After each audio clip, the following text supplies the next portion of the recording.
3, 2, 1, start. At the conclusion of the inquiry, a report was submitted by the inquiry officer holding both the charges established. The competent authority accepted the report and ordered the removal of the respondent from the service. An appeal and a review submitted by the respondent were dismissed. The respondent thereupon instituted a suit in the Court of Learned Sub-Judge Second Class Bhatinda for a declaration that the order of removal is void and illegal, and for a declaration that he continues to be in service with all consequential benefits. The trial court rejected all the grounds urged by the respondent in support of his case except one, which that the list of witnesses and list of documents were not supplied along with charge sheet, and then the same were not supplied by the presenting officer during the course of inquiry, on the only ground that this argument of the learned counsel for the plaintiff was not meted out by the learned counsel for the defendants. In his written arguments, the trial court held the defendants and allegations established.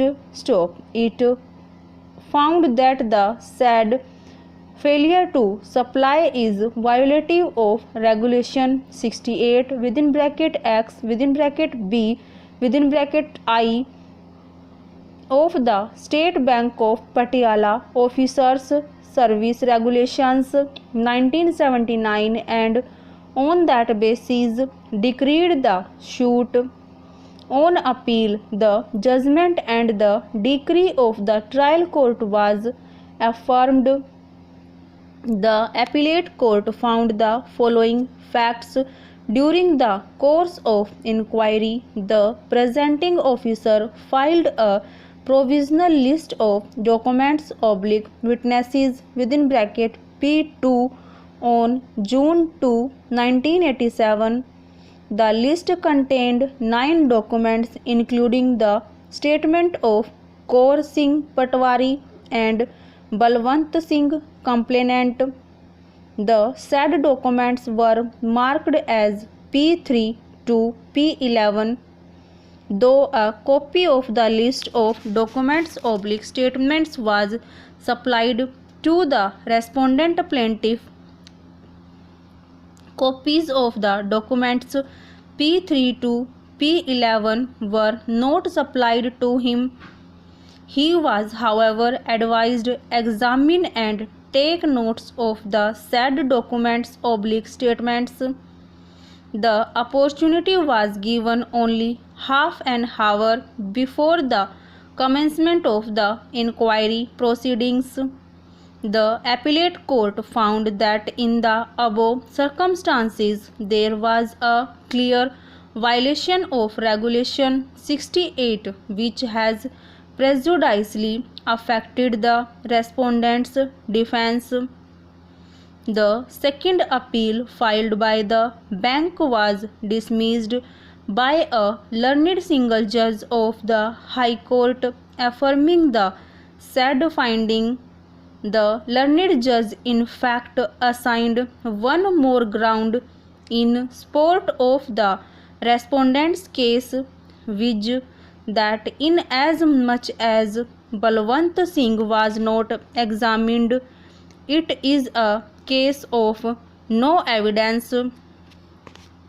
By the introduction of Schedule 16, effective from 2nd April 1987, in the Companies Act 1956, providing for separate depreciation rates for single shift, double shift and triple shift working the SSC's previous year, having ended after the introduction of Schedule 14 for the first time. An unambiguous and clear liability was cast on the assessee to work out the depreciation on the basis of the said schedule for the year in question.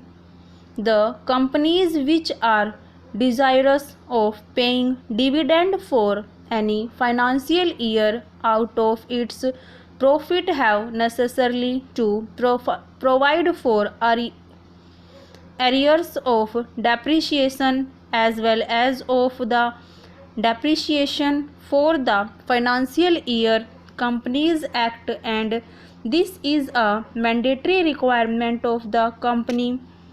Section 350 of the Companies Act prescribes only the mode of calculation of depreciation on the written down value method for purpose of ascertaining the managerial remuneration under Section 349 within bracket 4 within bracket K of the Companies Act, while obligation to provide for depreciation in the accounts arises only under Section 205 and not under Section 350. Section 205, besides creating a charge of depreciation, also provides for alternative methods of depreciation, and one such method is found in Section 350 of the Companies Act. In other words, Section 205 is a charging section and Section 350 is a machinery section as regards depreciation. In the light of para 3 within bracket 4 of part 2 and part 7 of part 3 of Schedule 6, which contains a definition of provision, it is to be inferred that the P&L all must disclose the provision for depreciation on its fixed assets. If provision of depreciation was not made, the arrears of depreciation in terms of Section 205 within bracket 2 should also be quantified in addition and highlighted by way of a separate note.